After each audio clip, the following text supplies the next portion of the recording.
Hello guys, so meron tayong new firmware found para sa Insta360 Ace Pro 2. So yung current version as of the moment is Ace Pro 2 version 2.0.17. Sabi dito sa updated content, added support for live streaming via Insta360 app, YouTube, updated portrait mode. So ngayon, features an improved brighten effect.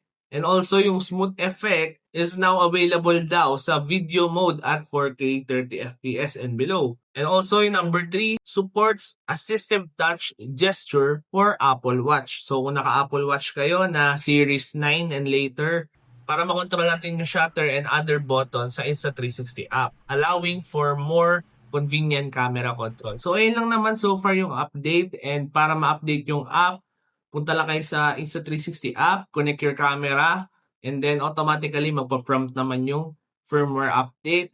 I-update nyo lang to the latest version 2.0.17 and hintayin nyo lang na mag-install sa camera and you're good to go. So if you found this helpful, please like, follow, and subscribe for more.